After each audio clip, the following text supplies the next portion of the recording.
The only thing that terrorized me in my childhood almost as much as the arcs that shall not be named. Yes, we're talking about training arcs. Even if I so much as smell the training arcs anywhere in the vicinity, I was an unhappy little bastard. I always viewed them as a necessity to the series, because without training, I would find myself complaining about it makes no sense that the good guy is so much more powerful now than he was last arc. Over the Water 7 arc, Luffy unlocked Gear 2nd and 3rd without even training in between. So to an extent, while I loved it, obviously, and it was amazing, I did kind of feel slighted. Despite this, in my time growing up with anime, even though I understood the value of training arcs, they were just so damn boring. If the fight scene was finally eating the chocolate cake, then the training arcs were the toothbrushing of the series. Toothbrushing is by no means fun, but let that not be the takeaway here. Brushing your teeth is the unpleasant necessity required to maintaining said teeth in order to eat the chocolate cake, which is the fight scene, where toothbrushing is the training. Yeah, definitely one of my weirder metaphors to get the point across, but the point was gotten across nonetheless, despite teeter-tottering on the narrow bridge between brilliance and cringe. But any hootamalooter, examples of this: hyperbolic time chain, toothbrushing; Rasen Shuriken train, toothbrushing; Ichigo running on a treadmill for 4 days straight, toothbrushing; training before the Fairy Tail Grand Magic Games; freaking root canal. Look, it's not that any of these training farts had a lot wrong with them. In fact, they were all good as far as training arcs go. But no one in their right mind would even dream to compare them to the fight that was getting hyped during said arc. Compared to actually fighting Cell, the hyperbolic time chamber was more boring than watching paint dry. Compared to Naruto vs. Pain, the Rasen Shuriken training was more boring than Alfheim Online's fairy dance on a 10-hour loop. And compared to any of Ichigo's major battles in Hueco Mundo, running on a treadmill for 4 days straight while getting yelled at by Lolly Tsundere Toga, it was pretty hilarious, but it was not all that mind-blowing nonetheless. And I know there's the unspoken anime YouTuber rule that you're not allowed to praise Fairy Tail, but the Grand Magic Games were freaking awesome, especially in comparison to the root canal before it. Well, I think I got my point across by now. And here's where I'm going to end this beginning segment. So, time to contrast your average shonen training arc to 2 anime that make the training arcs as quality as the clear progression threat arcs of the series, and how they are 2 completely different ways to do so. In fact, as far as my research goes, they are the only 2 ways to do so. Now, these aren't the only 2 series that actually accomplish this, but in recent memory, they're the only ones that do this well, and actually touch on both methods that I came to my conclusion exist. The first being in My Hero Academia, and the second being in the 7 Deadly Sins. So let's do this, fam! Originally, I was going to do both of these subjects in one video, but it turned out way too freaking long, so I'm uploading 2 videos at the same time. This one will be covering My Hero Academia, and the other will be covering the 7 Deadly Sins. Link in the description, and at the end of this video, enjoy. Hero Academia is the easier, more broad topic here, and definitely gives us a lesson regarding the power of a setting of a narrative. The setting in Hero Acca is that of training small mites to tournament to tall mites. So immediately, being that is the mindset of every player in the story, be it the teachers, or the students, or the viewers. We are anticipating a story about growth through training. In our mind, that's the plot. Yes, it's straightforward, but it's the pinnacle of expectation. Keep in mind how it keeps surpassing this said simple expectation, by the way, because that is the first way, doubled with a training setting, and how to make training arcs amazing. Obviously, if the entire series would be training, it would be pretty fech. And luckily, it's not just that. Becoming a superhero, like becoming a Naruto ninja, requires the basic obvious training, which I guess is interesting to know about, but not really to experience watching, otherwise known as sit-ups. Then there's the training of this world's superpower, which is interesting as far as world building, and there is as far as seeing its practical use in situations we would not be predicting. Of course, there are many interesting training sessions that try to keep the show exciting and feel novel constantly, despite the fact that we are really watching just more training. These are the 3 basic expectations everyone has from a training story, so if these are well executed, you get training arcs done right. And if the expectations are shattered, that's when you're getting into really good arc territory. And fam, that is basically the entirety of My Hero Academia's structure.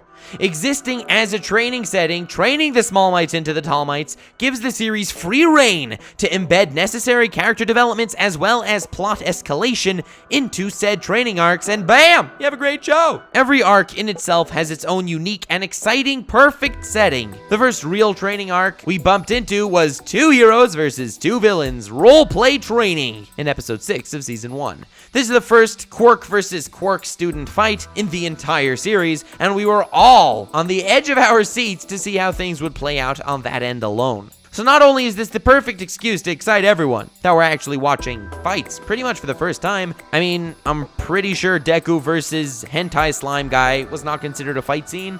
I mean, then again, there are some off-brand websites that consider it a fight scene.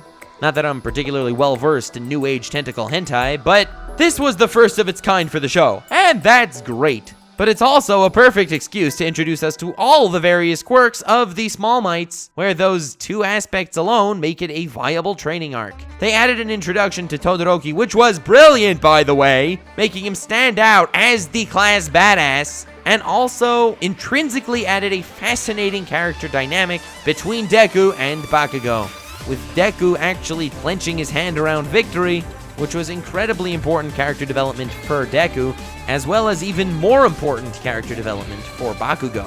Oh, and how could I forget? It was the beginning of the shipping wars with Deku and Uraraka and Bakugo and Ida.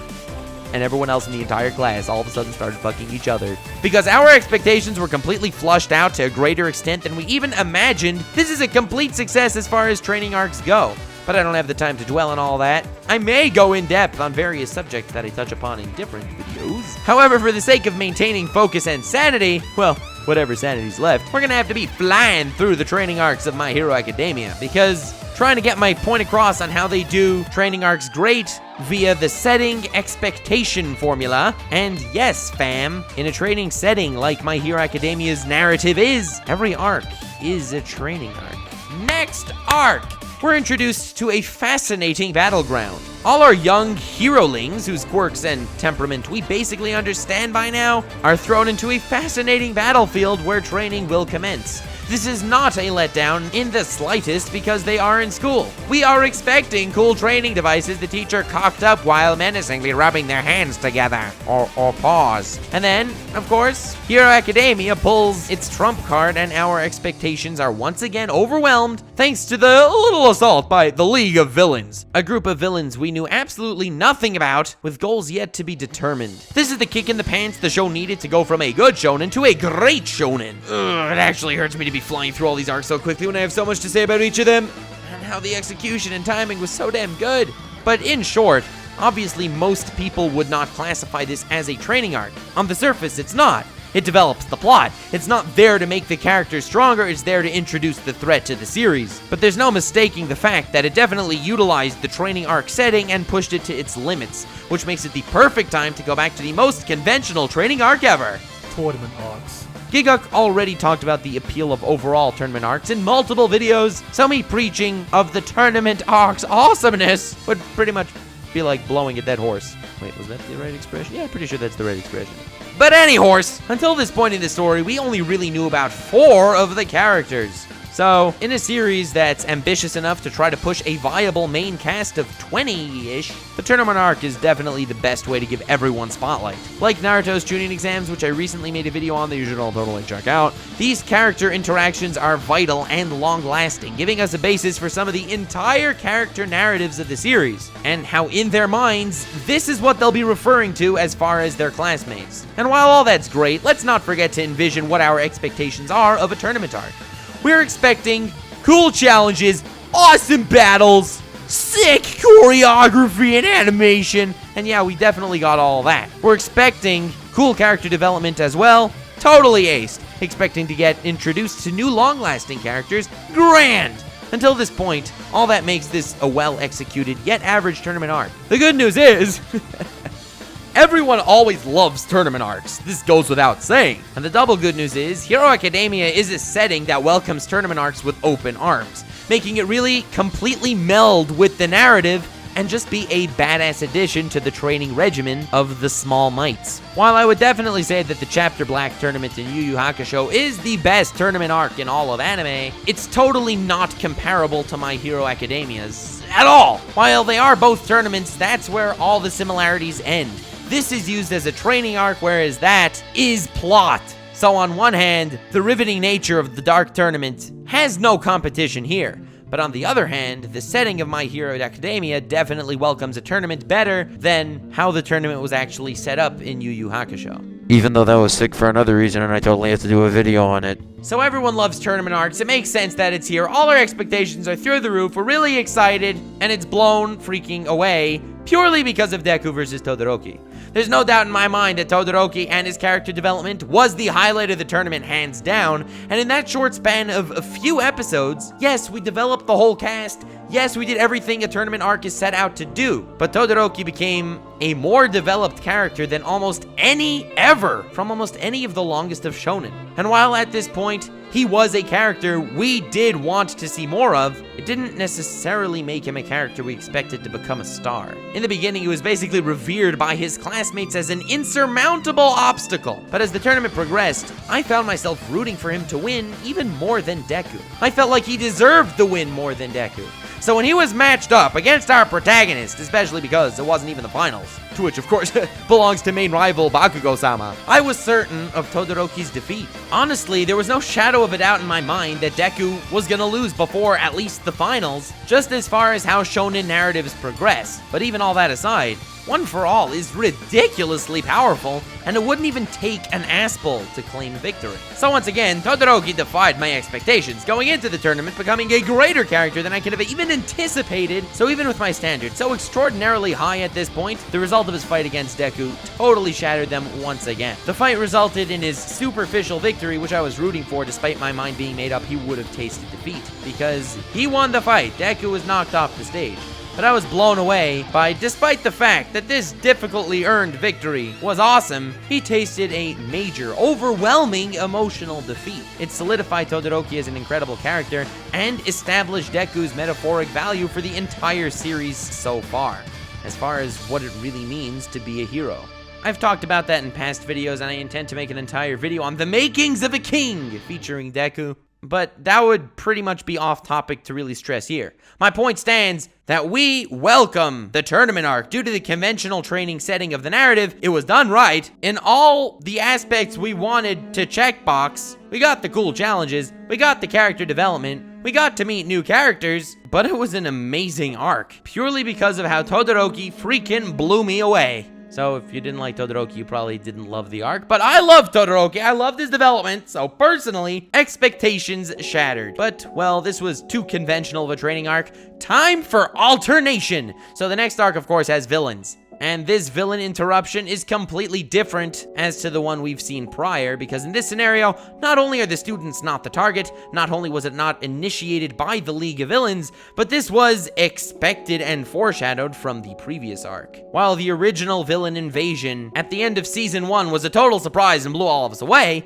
this was premeditated. So going into this training arc, yeah, it's a training arc technically, we were waiting to bump into some villains. But of course, like every other arc, aside from what makes it great, of course, we get to learn a bit more about the world we inhabit. We learn about various top-tier pro heroes with their quirks and personalities, like how Endeavor was a guy we hated, and despite all that, he still saves dozens of lives and is a hero in title, which of course is thrown into question by the philosophy of the arc. Uwabami solidifies in our minds that yes, most female heroes are there for the fan service. Best Jeanist is easily one of the most badass superheroes of all time. I mean, I'm sure we all know, we all love him. Probably in the 3 greatest characters of the series. And of course, let's not forget the legacy of Gran Torino, with full cowling being the fruits of the labor of this training arc. But of course, Stain stole the show this arc entirely. If you're not new to the channel, then you probably know how much I adore Stain as a character, being one of the most impactful villains of all time, despite only being around for 3 episodes. Also, if you're not new to this channel, by now you know how much I adore a powerful philosophy in the narrative of a series or a character.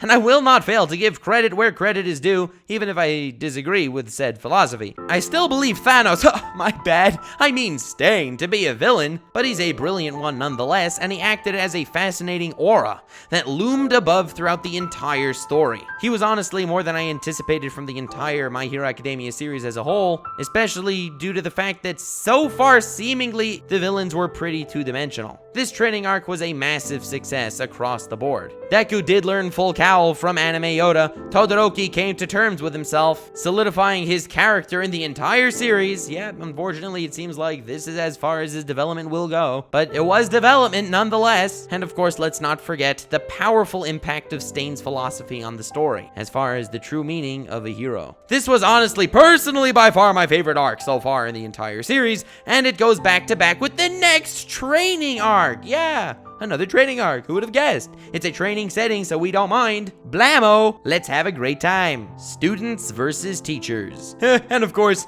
since there were villains in the last arc, there will be no villains in this one. And since there are no villains in this one, I wonder if there will be villains in the next one. Do you guys see a pattern here? But anyway, I do believe that the purpose of this arc, aside from having an arc between the villain invasion stuffs, it was pretty much purely to introduce us to the full staff of UA, and it did a fine job at that. We knew that going in, we weren't disappointed. However, I do believe this is by far the weakest arc of the series so far, because while it did meet our expectations and did meet our standards, and was a training arc that was by no means a hyperbolic time chamber, due to being in a setting where training arcs should be considered the norm, and everything past a training arc is a amazing development. It did not surpass said expectations though. It was a good arc, it served its purpose well. Not like the arc after arc bonanza fest we've been having until now, but the good news is this arc had no villains. So, judging by the formula, the next one does. Oh, the next one does. Obviously, it's another training arc because, as I mentioned, that's the setting. And yes, it was a great training arc. I do not want to be going into the details though, since it's still fairly new, and I try to steer away from spoilers, but I don't feel like I really need to explain to you how this surpassed our expectations. We think we're watching them do push-ups in the woods. And,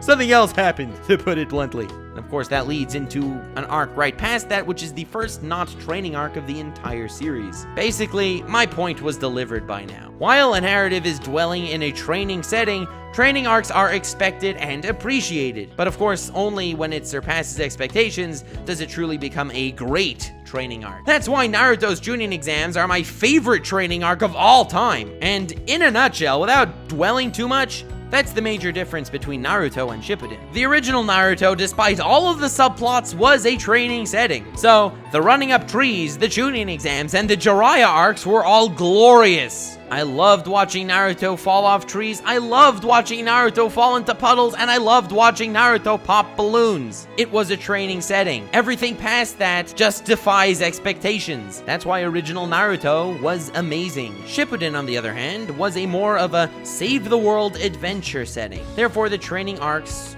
were brutal. To put it bluntly, they were brutal. That's the power of understanding the setting of the narrative you're standing in, and it's extremely important. Of course, this doesn't only apply to training arcs, that's just what I'm talking about here. It applies to everything. The vision of the story really has to align with the vision of the setting, and that is the first method on how to make viable, awesome-feeling training arcs. And the second method, I will be requiring the help of my buddy Meliodas from the 7 Deadly Sins. Thanks so much for watching. I hope you enjoyed. Sorry if splitting this into 2 parts was not a good idea, but in any case, feel free to like, subscribe, and click the tab on screen to get to the 7 Deadly Sins training arc and the second method to do a training arc correctly, totally different than My Hero Academia.